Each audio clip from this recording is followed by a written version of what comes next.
चलिए सभी गुरुजनों को नमस्कार। और हम जो प्रकरण पढ़ रहे हैं वो आभ्यंतर यत्नों का है। आभ्यंतर यत्न हम कल देख लिए थे और वापस एक बार प्रारंभ करेंगे। स्टार्ट कीजिएगा। अ ई उण रील रिक ए ओंग ऐ औच हय वरट लण यम गणनम जमय घड़धश जब घड़धश फ फ छ ट थ चटतौ कपय शशर हल। उच्चारण स्थानों की बात करें एक साथ, प्लीज ध्यान दीजिएगा।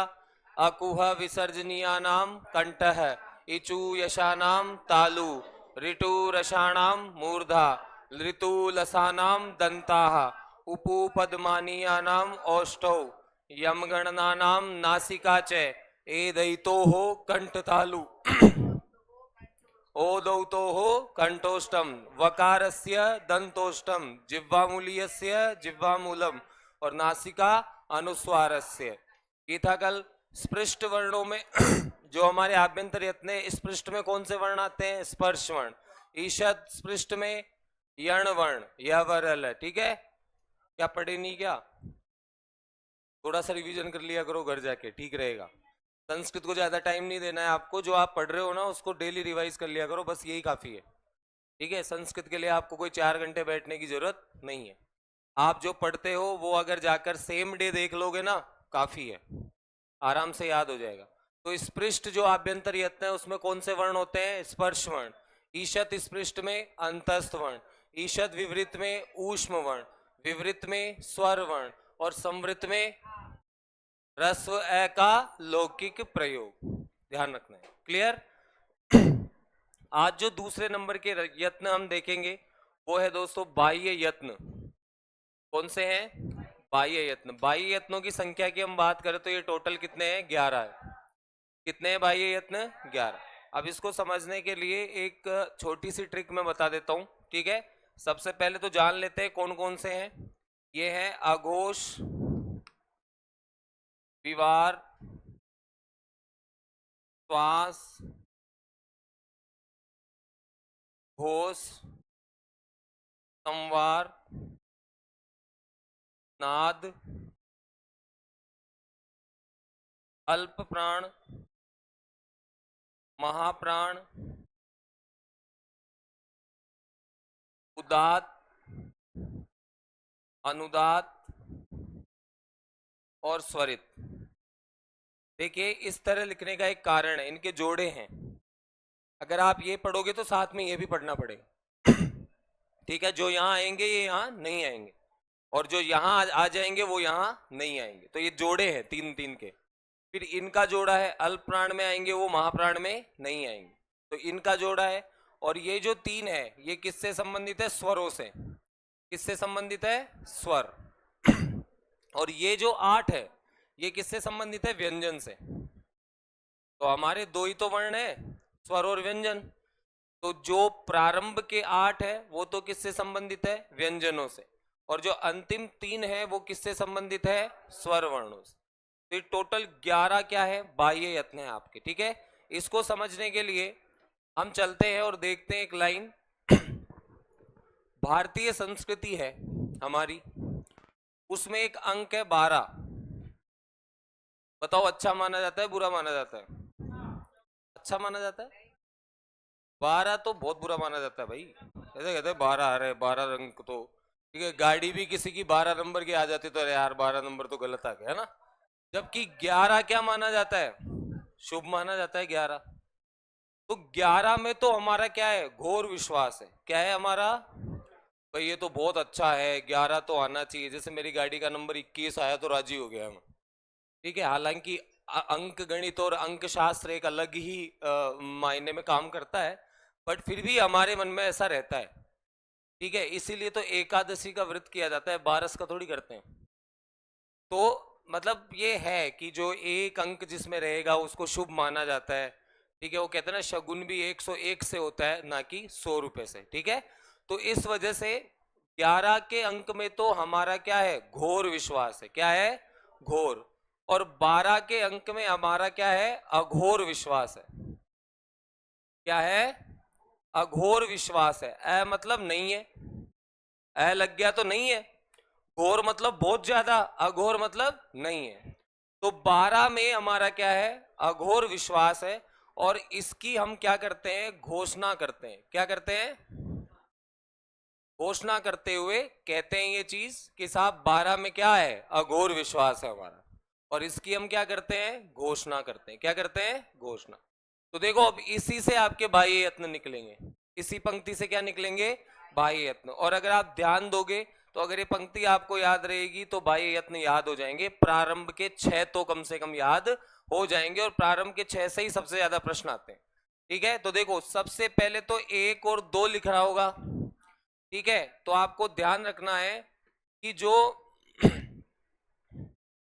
किसी भी वर्ग का, मैंने कहा ना व्यंजनों से संबंधित है शुरू के 8, तो किसी भी वर्ग का पहला और दूसरा वर्ण, किसी भी वर्ग का पहला और दूसरा वर्ण, ठीक है, ये किस में आएंगे, अघो। अघो मतलब अघोष, अघो मतलब अघोष।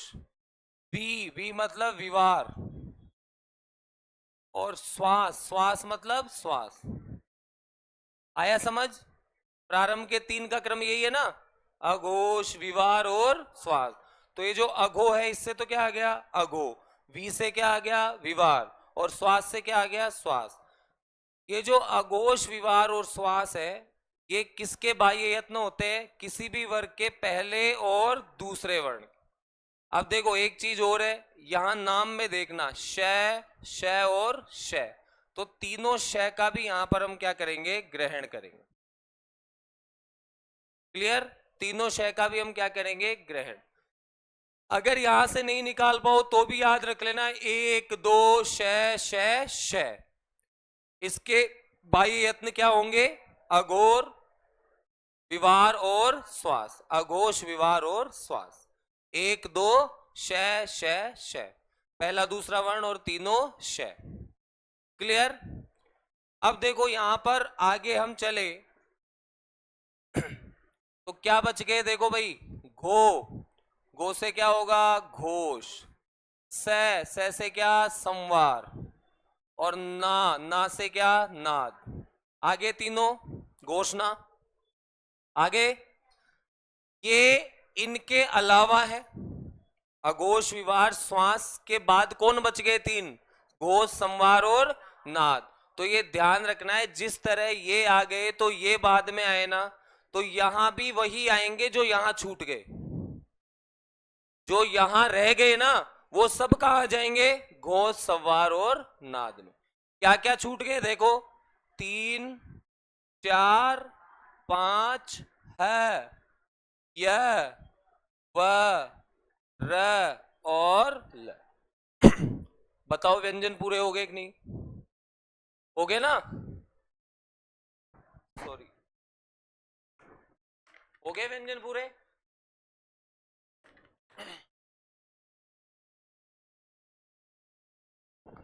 तो अगर आपको ये पंक्ति याद है और अगर आपने ये निकाल लिया ना 1 2 शय, तो इसमें कोई दिक्कत नहीं होगी, क्योंकि जो यहां होंगे वो वहां नहीं होंगे और जो वहां होंगे वो यहां नहीं। इसका मतलब आप सीधे सीधे देख सकते हो कि अघोष, विवार, श्वास में कौन कौन से वर्ण आएंगे, 1 2 शय शय शय। क्लियर। और संवार, नाद, घोष में कौन से आएंगे, 3 4 5 है, य, व, र, ल। क्लियर, यहां तक क्लियर है, कोई दिक्कत नहीं है। अब अयोग वाह की हम बात करें तो यहां पर तो आता है आपका विसर्ग। क्या आता है यहां पर, और जहां विसर्ग आएगा वहां कौन आएगा, अर्ध विसर्ग। ठीक है, अर्ध विसर्ग दोनों तरीके के यहां पर आ जाएंगे। ठीक है, तो ये बॉक्स कंप्लीट हो गया। क्या कहा इसने, 1 2 शय शय शय, विसर्ग और अर्ध विसर्ग। अब 2 आ गए ना, तो 2 बाकी के कहां आ जाएंगे, यहां पर। यहां पर क्या रहेगा, एक तो अनुस्वार और एक क्या बच गए, यम। ठीक है, तो ये आपके अयोगवाह भी यहां पर कंप्लीट।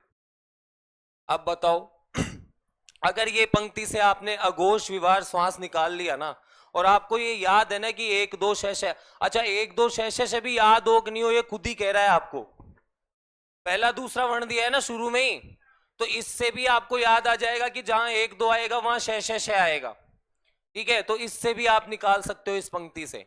तो 12 में अघोर विश्वास की घोषणा, अगर ये पंक्ति आपको याद रहेगी तो आई थिंक कोई दिक्कत नहीं होगी। तो अघोष विवार श्वास में 1 2 शय विसर्ग और अर्ध विसर्ग होते हैं, जबकि घोष संवार नाद में 3 4 5 है य व र ल अनुस्वार और यम होता है।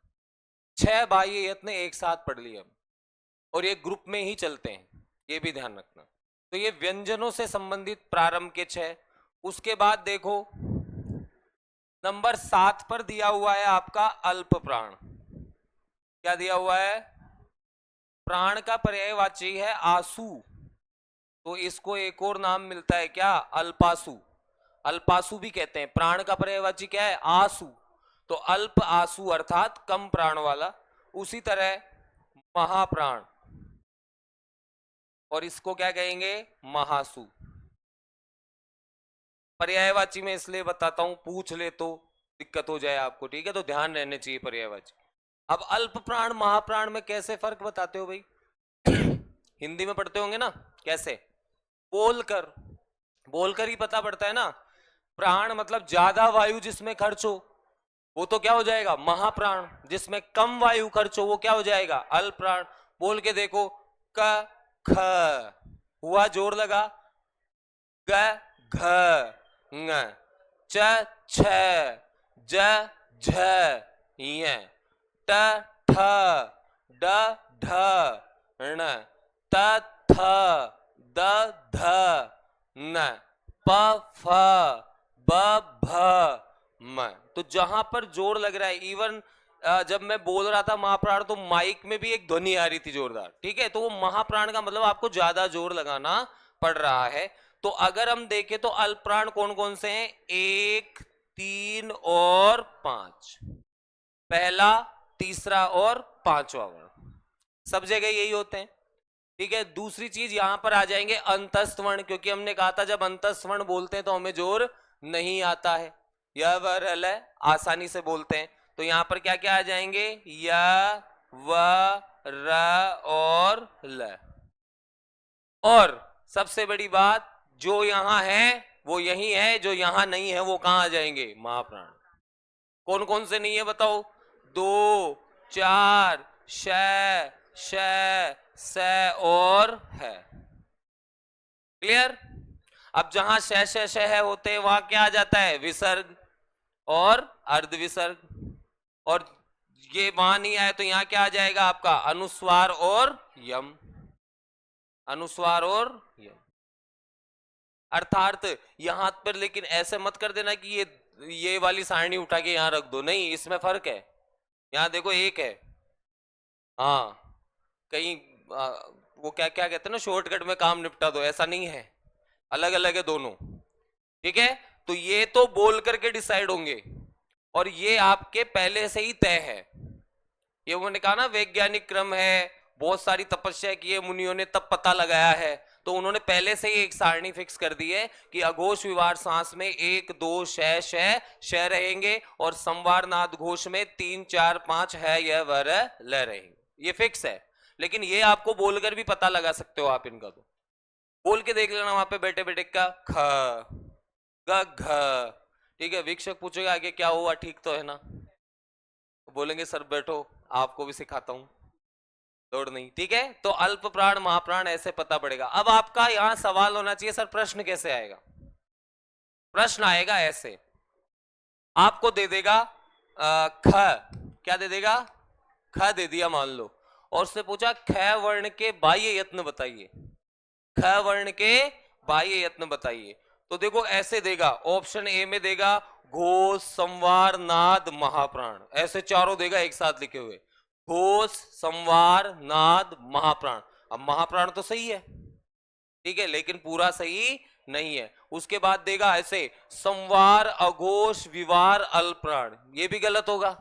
उसके बाद देगा नाद श्वास और आपके विवार और महाप्राण, ऐसे दे देगा, कंफ्यूजन करेगा आपको। और एंड में देगा ऐसे, उल्टा सीधा भी दे सकता है, दे देगा श्वास अघोष विवार और महाप्राण। तो आंसर क्या होगा? Option D. ठीक है, सब मिलने चाहिए आपको, अघोष, विवार, श्वास और महाप्राण, चारों मिलेंगे ना तभी आंसर सही होगा। एक भी इधर उधर हुआ तो नहीं होगा।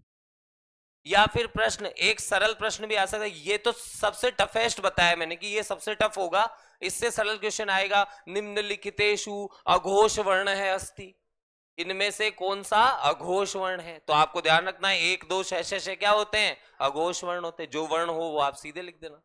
फिर या तो वो ऐसा भी कर सकता है कि वो वर्णों का ग्रुप दे देगा पूरा, ठीक है, वर्णों का ग्रुप दे देगा, कैसे कि श श क ख ऐसे, ठीक है, कि निम्नलिखित में से कौन से अघोष वर्ण है या विवार वर्ण है या श्वास वर्ण। तो हर चीज के लिए तैयार है ना, अगर ये सारणी याद है, ये पूरी टेबल याद है ना, तो फिर कोई कंफ्यूजन नहीं होगा। और इसको और स्पेशल बना देता हूं मैं, इसको तो कहते हैं खर प्रत्याहार। किसको? एक दो शह को देख लो, खर प्रत्याहार बन रहा है, ख फ छ ठ त च ट त व क प श शर, आ रहे तीनों शह शर तक। तो खर प्रत्याहार ऐसे भी पूछ सकता है आपसे कि निम्नलिखितेषु अघोष वर्णाः सन्ति, प्रत्याहार दे देगा खर वर्णाः, झल वर्णाः, ऐसे। तो आपको ध्यान रखना है, किसी भी तरह की चुनौती हो उसके लिए तैयार रहना। क्लियर? तो ये खर वर्णों से भी आप पहचान जाओगे कि ये खर वर्ण है। उनका कोई प्रत्याहार आप बनाओगे तो वहां से प्रत्याहार बनेगा हश प्रत्याहार।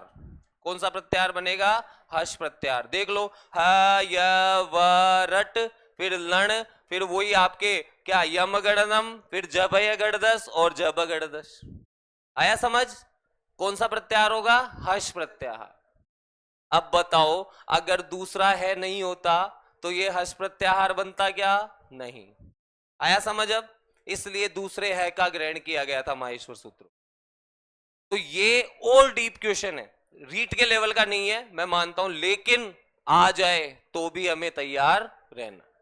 हो सकता है हमें प्रत्याहार से ही पूछ ले वो, क्योंकि ये भी तो जुड़ा हुआ किससे है? माहेश्वर सूत्रों से जुड़ा हुआ है। अभी तक माहेश्वर सूत्रों से एक भी वर्ण बाहर नहीं गया है। एक भी गया है क्या? अरे वो छोड़ो, हमने क्षेत्रज्ञ भी पढ़े हैं क्या? अभी तक नहीं पढ़े ना, क्योंकि वो होते ही नहीं है वर्णमाला में। हमारे वर्णमाला में संयुक्त व्यंजन जैसी कोई चीज नहीं होती, नहीं होती। संयुक्त स्वर होते हैं बस, ए ओ आई औ। ठीक है, मुझे केवी के इंटरव्यू में पूछा गया था ये सवाल, संयुक्त स्वर कौन से होते हैं? संयुक्त स्वर ए ओ आई औ, संयुक्त स्वर। एक बार तो सुनते ही हो जाता है यार ये क्या चीज आ गई, है ना? क्योंकि हमने संयुक्त व्यंजन पढ़े ना हिंदी में, क्षेत्रज्ञ, तो वही वो घूमता है दिमाग में हमारे। संयुक्त स्वर होते हैं, संयुक्त व्यंजन जैसी कोई चीज संस्कृत में नहीं है। क्लियर?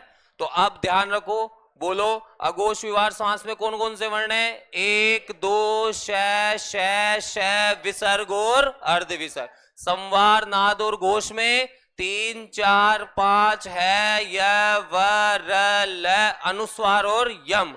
अल्प्राण में 1 3 5 य व र ल, अनुस्वार और यम। और महाप्राण में 2 4 श है, विसर्ग और अर्ध विसर्ग।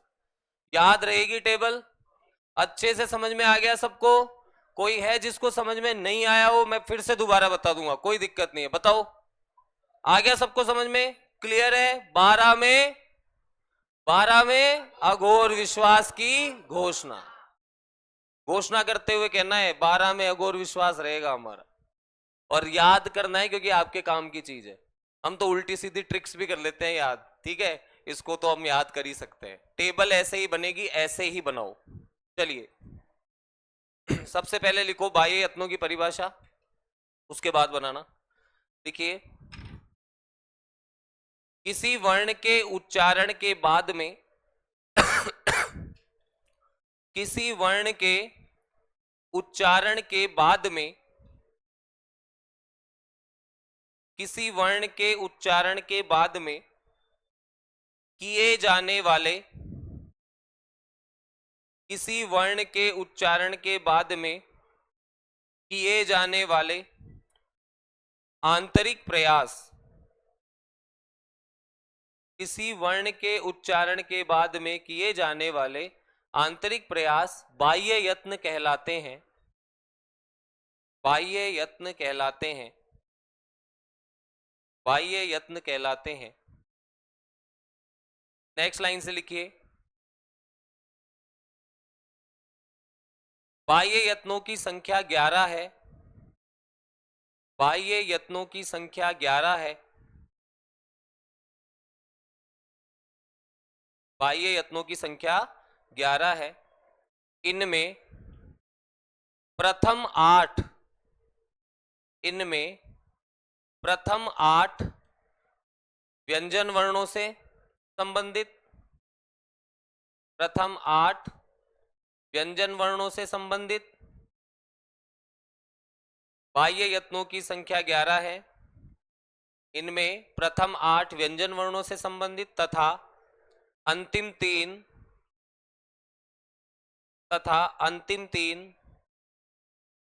स्वर वर्णों से संबंधित हैं, तथा अंतिम 3 स्वर वर्णों से संबंधित हैं। क्लियर भाई? चलिए लिख लीजिए सीधे ही, नाम लिखने की जरूरत है, नाम भी लिखे हुए हैं यहाँ पे और वर्ण भी लिखे हुए हैं, लिख लीजिए। ठीक है, व्यंजनों से संबंधित बाह्य यत्न है ना, 8 के 8, 8 हो गए ना, 3 ये और 2 ये, तो ये व्यंजनों की एक ही सारणी में कंप्लीट हो गया अपना, है ना। लिखिए,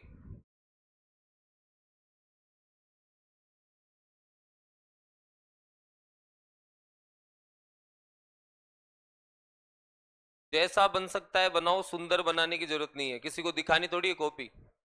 ठीक है, आपको समझ में आना चाहिए, दैट्स इट। फर्स्ट ग्रेड की भर्ती भी आ गई है कल,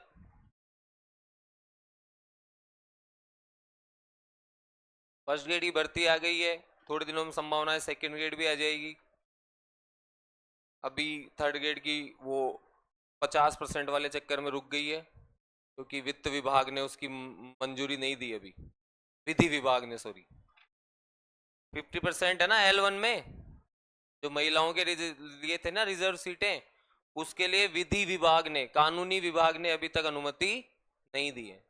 तो जब तक वो अनुमति नहीं आएगी, थोड़ी सी लेट हो सकती है पर आ जाएगी। सरकार ने कहा है तो अपने आप आएगी, ठीक है, मिलेगी। सरकार की चीजों को नहीं टाल सकता विधि विभाग, है तो सरकार के अंतर्गत ही ना, मिल जाएगी। क्यों नहीं मिलनी चाहिए? देखो, अरे मैडम मैडम मैडम, जवाब देने की जरूरत नहीं थी हर चीज का, दुनिया में है ना, थोड़ा सब्र भी रखना चाहिए, संयम रखा करो। मैं जो जवाब दे रहा हूँ वो सुनो, जो क्वालिटी है जिसमें, उसको कोई चीज ना तो लगा सकती है और ना ही कोई चीज रोक सकती है।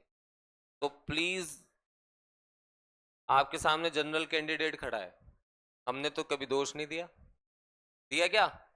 क्योंकि अगर you have some quality in you, then nothing is impossible. ठीक है, बट इंसान तो चांद पे पहुंच गया यार, यहां से बैठे बैठे रिमोट से चंद्रयान उतार दिया उन्होंने 4 लाख किलोमीटर दूर। तो सब कुछ कर सकते हैं अगर क्वालिटी है तो, ये सब चीजें बहाने, ये सेकेंडरी चीजें। मैंने कहा ना, दूसरी चीजों पर दोष देना छोड़ो, खुद की कमियां ढूंढना सीखो। ठीक है, हम तो वो हैं जो हमारे दुख की वजह भी दूसरों को मानते हैं, जबकि खुद परेशान है खुद से ही। लेकिन वो भी वजह किसको मानते हैं? दूसरों को। खुद को गलती नहीं देंगे, खुद को दोष नहीं देंगे कि मैं खुद क्यों ऐसा हूं।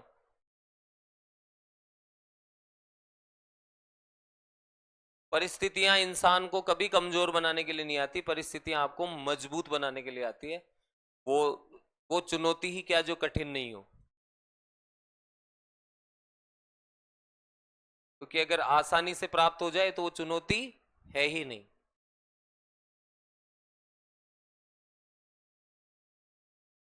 ये चुनौती है तभी तो कोचिंग कर रहे हो आप लोग, नहीं ये चुनौती कठिन नहीं होती तो घर बैठे आराम से, कोई लोड नहीं है, कर लेंगे। हाँ तो वो वही तो चीज है ना, चुनौती मानना पड़ता है, बनानी पड़ती है, कठिन करना पड़ता है चीजों को।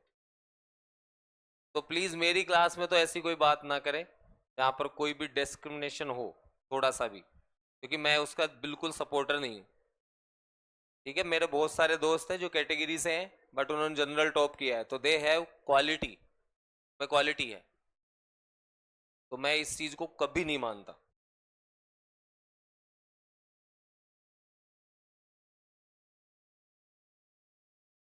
हो गया क्या?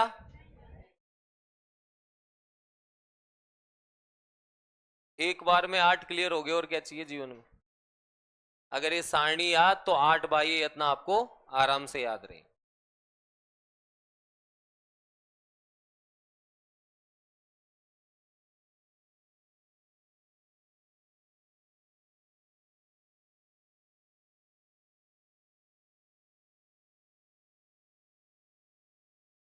आप यहां की बातें करते हो, आप केवी का पेपर दिया है किसी ने? सीटेट क्लियर करो। सीटेट क्लियर है?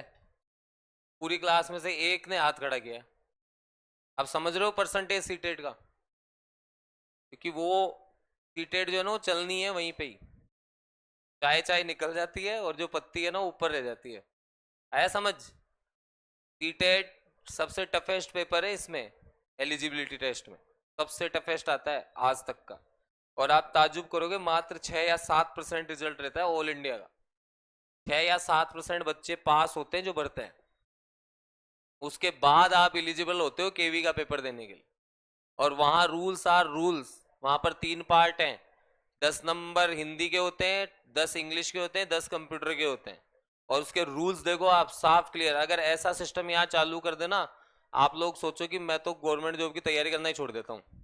वहां रूल ये होता है, 2 पार्ट होते हैं पेपर के, एक होता है 30 क्वेश्चन का, एक होता है 120 क्वेश्चन का। ठीक है? 10 10 10 जो मैंने बताया ना, हिंदी इंग्लिश एंड कंप्यूटर। अब देखो शर्तें, वो पहला पार्ट जब तक पास नहीं होगा ना आपसे, तब तक सेकंड पार्ट चेक ही नहीं होगा, चेक ही नहीं होगा। ठीक है? नंबर तो छोड़ो, चेक ही नहीं करेंगे वो, क्योंकि वो तीनों क्या है, एलिजिबिलिटी है वो आपकी। नेगेटिव मार्किंग नहीं होती है केवी में। और बताऊं आपको, मेन पेपर में नेगेटिव मार्किंग नहीं होती केवी में, क्योंकि उनको अपने क्वेश्चंस पे इतना कॉन्फिडेंस है कि नहीं कर पाएंगे। सोचो। और वहां रूल देखो, उन 30 में से आपको 16 नंबर लाना जरूरी है। 30 में से कितने लाना जरूरी है? 16। 16 का मतलब क्या हो गया? 50% से ऊपर। 30 में से कितने लाना जरूरी है? 16। और प्रत्येक में कम से कम 4 लाना जरूरी है, उन तीनों में से भी। ऐसे नहीं कि हिंदी के 10 कर देंगे, 3 3 उसमें से हो जाएंगे सही, नहीं। हर जो 10 10 10 है ना, उनमें से 4 4 और सही होने चाहिए आपके, 40% तीनों में होने चाहिए। अब बताओ, जब वहीं पर क्वालिफाई कर लेते हैं वो, उसके बाद है आगे की चीज। सब्जेक्ट बिल्कुल नहीं आता। 40 नंबर की करंट जीके आएगी, 40 नंबर की रीजनिंग आएगी, 40 नंबर का टीचिंग एप्टीट्यूड आता है। एप्टीट्यूड, अभिरुचि, जो आपने बीएड में पढ़ा है, वो आते हैं फिर 120 क्वेश्चन। तो अगर वो 30 क्वालिफाई होते हैं ना, तो वो चेक होते हैं। तो अगर ऐसा कुछ रूल तो नहीं है कम से कम, ठीक है ना? और बिना नेगेटिव मार्किंग भी लोग सेलेक्ट नहीं होते वहां। फिर इंटरव्यू होता है आपका। ठीक है? 85 जो परसेंट है वो तो आपके रिटर्न में से निकाला जाता है, और 15% आपके इंटरव्यू में से। 60 नंबर का इंटरव्यू होता है, उसमें जितने मार्क्स लाओगे उनका 50% निकालना पड़ता है। आपके सामने जो खड़ा है, उसने 60 में से 58 स्कोर किया था इंटरव्यू, 58। और इंटरव्यू में पूछा जाता है सब्जेक्ट आपसे, तब नॉलेज काम आती है आपकी। ठीक है? लोग है ना 56 लाख पे, 56 वालों के तो यूट्यूब पे वीडियो डले पड़े हैं। ठीक है? मेरे 58 आया था interview, all India 13th rank थी, 13वीं। ठीक है? तो अगर आप में कॉन्फिडेंस है ना, तो केवी भी कठिन नहीं। और छोड़ के बैठा हूं, अब देख लो आप। ठीक है? तो आपका मन जो कहता है ना, वो करो, मेरा मानना तो ये है। अगर आपका मन कहता है कि हाँ मैं इसके लिए बनाऊं, हाँ मुझे इसके लिए जी तोड़ मेहनत करनी है, तो करनी है। ठीक है? नेक्स्ट देखो, ऐसे टेंशन मत देखा करो। नेक्स्ट देखो, नंबर 7 पर कौन सा है भाई? अब देखो, स्वरों से संबंधित देखते हैं अपन, है ना। 3 है, पहला है उदात, दूसरा है अनुदात, और तीसरा है स्वरित। देखिए, उदात्त जो है उसके लिए कहा गया है उच्चई रुदात्त है। उच्चई रुदात्त है। फिर है नीचई रनुदात्त है।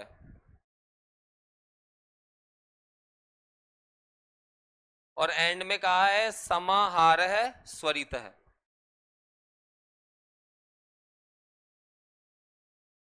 कुछ ध्यान मत दो, एक चीज का ध्यान दो। हमने कितने उच्चारण स्थान पढ़े हैं? 7। मान लो ये कोई एक उच्चारण स्थान है, ये कोई भाग है, उच्चारण स्थान है ये पूरा। मान लो जीभ है, या दंत है या तालु है या कंठ है, तो कहा है कि उच्चैर उदात्त है। इसके ऊपरी भाग से जो उच्चरित होगा ना उसको तो क्या कहेंगे, उदात्त। जो इसके निचले भाग से उच्चरित होगा उसको क्या कहेंगे, अनुदात्त। और जो इसके बीच वाले भाग से उच्चरित होगा उसको क्या कहेंगे, स्वरित। अब पता कैसे लगाएंगे, पता कैसे लगाएंगे, क्योंकि हम तो इतने है ही नहीं महान विद्वान। तो उन्होंने पता लगाया और उन्होंने इन तीनों चीजों का निर्माण किया। और इसके लिए कहा कि जब बिना स्वर का, बिना मात्रा का स्वर आएगा, कोई चिन्ह नहीं होगा, केवल सीधा लिखा हुआ होगा, वो तो क्या होगा, उदात्त। ठीक है, वो तो क्या होगा, उदात्त। और जब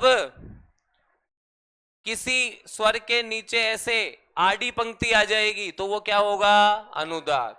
और जब किसी स्वर के ऊपर एक खड़ी पंक्ति आ जाएगी उसको क्या कहेंगे, स्वरित। अब आप कहोगे ये तो हमने पढ़े ही नहीं। आपने वेद पाठ सुना है, पंडित एक साथ बैठे हैं और वेद पाठ करते हुए हाथों को हिला रहे हैं ऐसे करते हुए, देखा है कभी तक? मात्राओं सहित पाठ कहते हैं उसको। तो वो जो ये कर रहे हैं वो कौन सा स्वर है, स्वरित। जो ये कर रहे हैं वो क्या है, अनुदात्त। और जहां वो रुक रहे हैं वो क्या है, उदात्त। भीख नहीं मांगते हो, ठीक है ना, सीखते हैं। वो वेद मंत्रों में इनका प्रयोग होता है। और वैदिक संहिता कभी देखना, वहां पर आपको ये खड़ी पंक्तियां, आडी पंक्तियां लगी हुई मिलेगी वैदिक संहिता में। तो उनका पाठ किया जाता है उनके द्वारा, हरि ही ओम बोलते हैं ना वो। तो ये जो होता है ना, ये इसी वजह से होता है क्योंकि वो मात्राएं लगाते हैं स्वरों के। जब वो पाठ सीखते हैं तब उनको सिखाया जाता है कि ये स्वर आपका अनुदात्त है और ये आपका स्वरित है। अब कभी घर में पाठ पूजा कराओ ना तब देखना, या फिर आप जाकर YouTube पे वीडियो देखना कि मात्राओं सहित वेद पाठ कैसे होता है। तो आपको देखना वहां पंडित ऐसे करते हुए मिलेंगे। तो वो ऐसे नहीं कर रहे हैं, वो मात्राएं लगा रहे हैं बोलकर स्वरों पर। ठीक है, नहीं काय पे दिखा दो, YouTube पे दिखाऊं क्या? कहां से चलता है, यहां से बंद है, बंद कर रखा है यहां से। अरे यहां से कहां पे चले, होम, होम चले। अब एप्स, एप्स पे तो जाओगे पहले, क्रोम, यूट्यूब ही था ना यार सीधा यार। अब क्या है,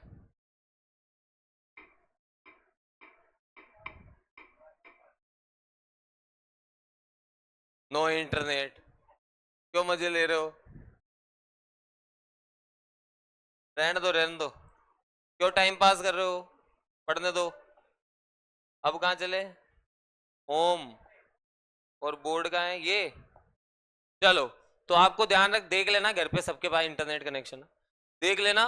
वेद मंत्रों का पाठ ऐसे होता है, बस यही होता है, लिखो। मतलब अभी तो ऐसे सोचते भाई और कुछ बताएंगे, लिखो। स्वरों के जो तीन बाह्य यत्न है वो कौन कौन से हैं, उदात्त, अनुदात्त और स्वरित। तीनों को लिख दो। उदात्त, उच्चैर उदात्त है, उच्चैर उदात्त है लिख करके, और इसके नीचे एक लाइन जरूर छोड़ना, वहां पर लिखाएंगे, है ना।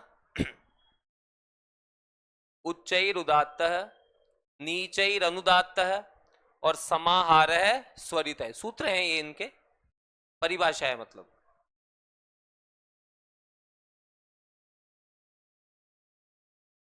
एक एक लाइन छोड़ देना, उसमें लिखा देंगे, हाँ सबके नीचे। आगे चिन्ह बना लेना।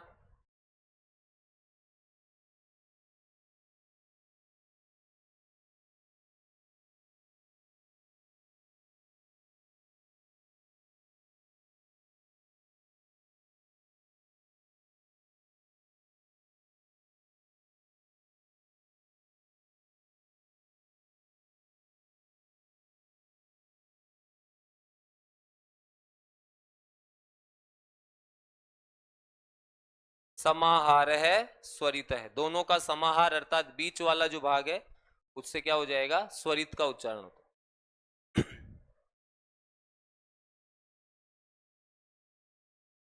हो गया, लिखो लिखो आराम से, कोई दिक्कत, जल्दबाजी नहीं। उदात्त, उच्चैर उदात्त है, बिना चिन्ह वाला स्वर।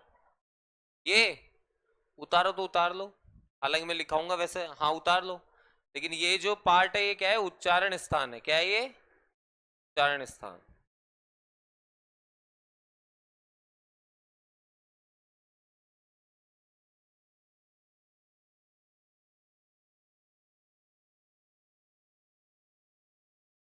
लिखिए, लाइन छोड़िए, उसमें लिखिए उच्चारण स्थान के ऊपरी भाग से उच्चरित। उदात्त के नीचे लिखिए उच्चारण स्थान के, उच्चारण स्थान के ऊपरी भाग से उच्चरित या उच्चारित, कुछ भी लिख लो, है ना, मतलब बोला जाने वाला। उच्चारण स्थान के ऊपरी भाग से उच्चरित। और आगे ब्रैकेट में लिखो कोई चिन्ह नहीं, कोई चिन्ह नहीं, कोई चिन्ह नहीं। कोई चिन्ह नहीं है ना इस पे, तो ये इसकी पहचान है। ठीक है, नेक्स्ट लिखो अनुदात के नीचे उच्चारण स्थान के निचले भाग से उच्चरित। उच्चारण स्थान के निचले भाग से उच्चरित, निचले भाग से उच्चरित, निचले भाग से उच्चरित। ब्रैकेट में लिखो स्वर के नीचे आड़ी पंक्ति, आड़ी,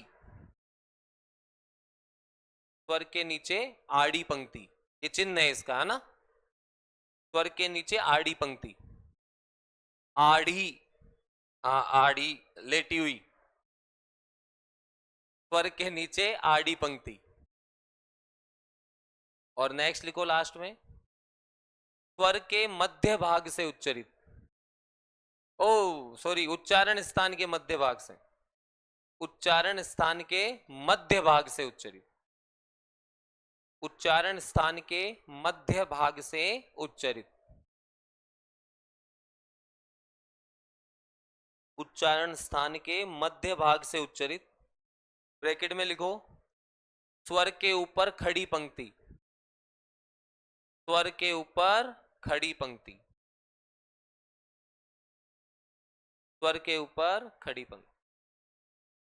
डन, बाह्य यत्न खत्म। लेकिन स्टार डाल के लिखो, स्टार डाल के लिखो बाह्य यत्नों को, बाह्य यत्नों को आंतरतम्य परीक्षा भी कहा जाता है। बाह्य यत्नों को आंतरतम्य परीक्षा भी कहा जाता है, आएगा काम संधियों में जब पढ़ेंगे, है ना। बाह्य यत्नों को आंतरतम्य परीक्षा भी कहा जाता है, इसका पर्यायवाची बाह्य यत्नों का, ना। जैसे आभ्यंतर यत्नों को प्रयत्न कहते हैं ना, उसी प्रकार बाह्य यत्नों को क्या कहेंगे, आंतरतम्य परीक्षा। इंटरनल क्या कहते हैं उसको, इंस्पेक्शन है ये। ठीक है, जब सवर्ण वर्णों का निर्धारण नहीं हो पाता है ना, तब इसको काम में लिया जाता है। ठीक है, नेक्स्ट देखिए,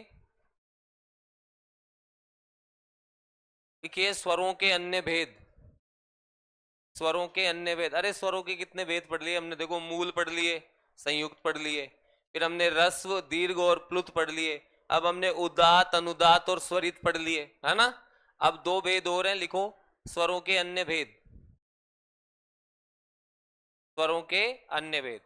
नंबर 1 लिखो अनुनासिक, सुना है कभी नाम? ठीक है, और नंबर 2 लिखो अननुनासिक।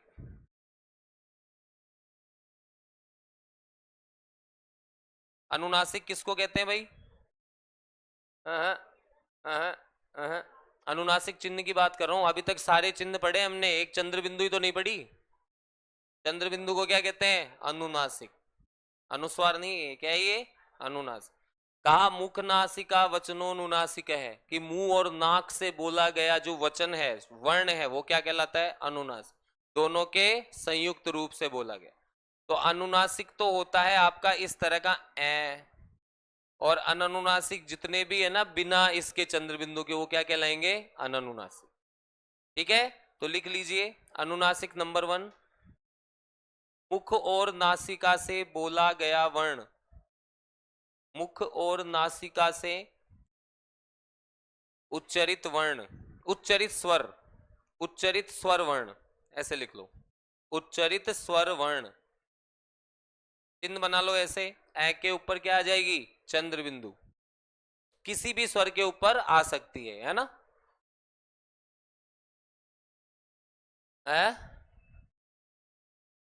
क्या कह रहे हो, पंक्ति दोबारा बोला, अच्छा हाँ। मुख और नासिका से उच्चरित स्वर वर्ण, मुख और नासिका से उच्चरित स्वर वर्ण क्या कहलाता है, अनुनासिक। और नेक्स्ट में लिख लो, अनुनासिक रहित, अनुनासिक रहित, अनुनासिक का लिखा रहा हूं मैं अब, है ना, अनुनासिक का लिखा रहा हूं, अनुनासिक रहित अथवा सामान्य स्वर, अनुनासिक रहित अथवा सामान्य स्वर, अनुनासिक रहित अथवा सामान्य स्वर। अब देखो ये यहां पर आपकी वर्णमाला पूरी तरह कंप्लीट हो गई है, जो वर्णमाला का टॉपिक है ना, माहेश्वर सूत्रों के आधार पर उच्चारण स्थान सब कंप्लीट हो गया है, मतलब हम पूरी तरह से संज्ञा प्रकरण पढ़ने को तैयार है। लेकिन आप लोगों ने कहीं पर सुना होगा कि 18 प्रकार का ए होता है, ई भी 18 प्रकार का होता है, कहीं पे कभी सुना होगा, संस्कृत में ऐसी चीजें आती है, ठीक है। तो आपके काम की तो नहीं है, लेकिन वो लॉजिकल चीज है, तो इस वजह से मैं केवल बताऊंगा, उसको देखना कैसे होता है, क्योंकि हमने जितने भी वेद पढ़े ना वो सब काम आएंगे अब।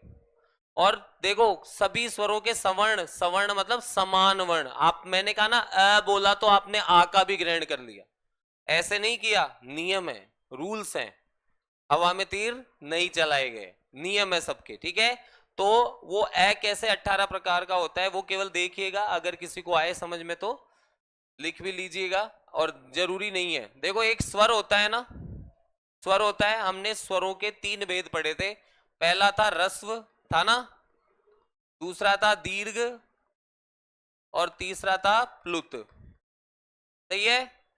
अब देखो एक दादाजी हैं, मतलब एक इंसान है, उसके 3 पुत्र हैं, कितने पुत्र हैं, 3, 3 पुत्र हैं, और उन 3 पुत्रों के भी कितने पुत्र हैं, 3 3, कौन कौन से, उदात, अनुदात और स्वरित, क्लियर। इसके भी क्या, उदात, अनुदात और स्वरित, और इसके भी 3 पुत्र कौन, उदात, अनुदात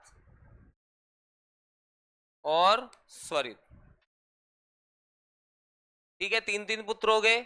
अब इन 3 3 पुत्रों के भी 2 2 पुत्र हैं, और वो कौन कौन से हैं, अनुनासिक और अननुनासिक, अनुनासिक और अननुनासिक, अनुनासिक और अननुनासिक। और सेम कहां है, वहां भी है, तीनों के 2 2।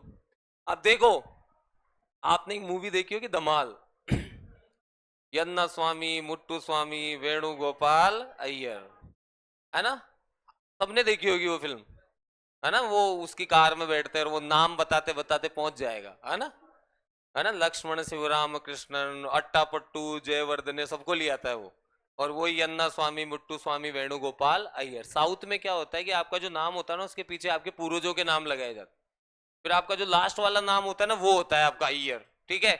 तो यहां पर भी वैसा ही है, ये कैसे बोले जाएंगे, स्वर जो है ना, स्वर है रस्व उदात अनुनासिक, कितना भेद हो गया, 1, रस्व उदात अनुनासिक कितना भेद हो गया, 2, रस्व अनुदात अनुनासिक कितना भेद हो गया, 3, रस्व अनुदात अनुनासिक कितना भेद हो गया, 4, रस्व स्वरित अनुनासिक कितना भेद हो गया, 5, रस्व स्वरित अनुनासिक कितने भेद हो गए, 6। अर्थात एक रस्व स्वर के कितने भेद होते हैं, 6। आया समझ, अरे है तो इन्हीं का पार्ट ना, सब निकले तो यहीं से है। तो एक रस्व स्वर के कितने हुए, 6 भेद, तो उसी प्रकार दीर्घ के भी कितने हो जाएंगे, 6, और उसी प्रकार प्लुत के भी कितने हो जाएंगे, 6। बताओ एक स्वर के कितने भेद हो गए, 18। आया समझ लॉजिक?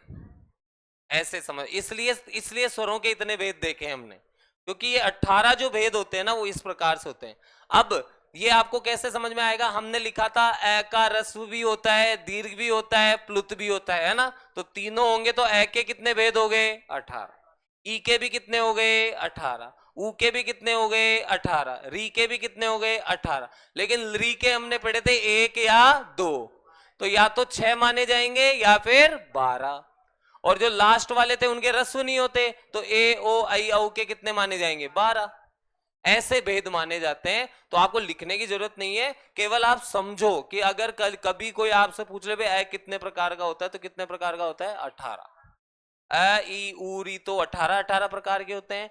री होता है 6 या 12 प्रकार का, और ए ओ आई औ कितने प्रकार का? 12 प्रकार। एग्जाम में कोई नहीं पूछेगा, केवल याद रखना है कि इस तरह से 18 प्रकार के होते हैं। कम से कम सबको ये पता तो चले कि एक अच्छे शिक्षक से पढ़ रहे हो आप, ठीक है, जिसने आपको ये चीज बताई है। क्लियर? और मैंने कहा है मैं अच्छा हूं, I am not the best but I am good. और अगर आप गुड हो तो कोई दिक्कत नहीं है, आप अपने आप से संतुष्ट रहते हो। अब ये मैं क्या करता घर पे ले जाके बचा के भी, तो मेरा मानना है, मैं जब बीएड कर रहा था ना, तो मुझे मेरे एक सर ने कहा था कि जो तुम्हारे पास है ना वो सब कुछ, क्योंकि यहीं से तुमने लिया है, यहीं से लिया था ना मैंने भी। मैं वहां बैठा था तो यहां जो पढ़ा था उससे लिया ना मैंने, तो अब तेरा तुझको अर्पण, क्या लागे मेरा। अगर ये आपको गिविंग वाली जो चीज है अगर आप में आ गई ना, तो आप परफेक्ट शिक्षक हो, आप में कोई कमी नहीं है। फिर कोशिश करो कि जो मैं जानता हूं ना सब आपको बता दूं बस, क्योंकि यहीं से लिया गया है और यहीं पे वापस देना। क्लियर? और आप भी अब कोशिश करो कि मुझसे ले रहे हो तो आगे दो, ठीक है? यही चेन चलती रहती है, और यही है शिक्षक और शिक्षार्थी का रिश्ता या संबंध, जिसको भी आपको, यही होता है। क्लियर है? 18 क्यों होते हैं? क्योंकि एक ही स्वर के कितने भेद होते हैं? 6। ठीक है, रस्व के भी 6, दीर्घ के भी 6, और स्वरित के भी, सॉरी प्लुत के भी 6। इस तरह 18 भेद होते हैं। क्लियर? चलिए अब आ जाइए, कुछ लाइनें लिखेंगे हम, वो ध्यान रखो, लिखिए लिखिए।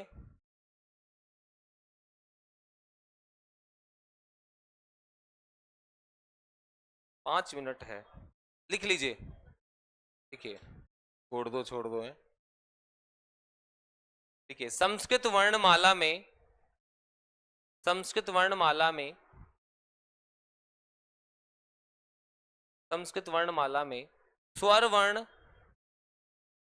स्वर वर्ण और व्यंजन वर्णों की संख्या का निर्धारण, स्वर वर्ण और व्यंजन वर्णों की संख्या का निर्धारण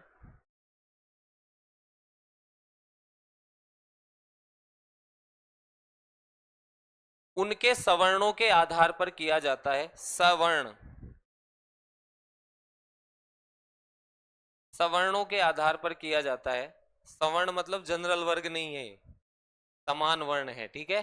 कहीं कहो कि सवर्ण मतलब जनरल पढ़ा रहे हो हमको आप, सवर्णों के आधार पर किया जाता है। नेक्स्ट लाइन से लिखिए, सभी स्वरों के सवर्ण होते हैं, सभी स्वरों के सवर्ण होते हैं।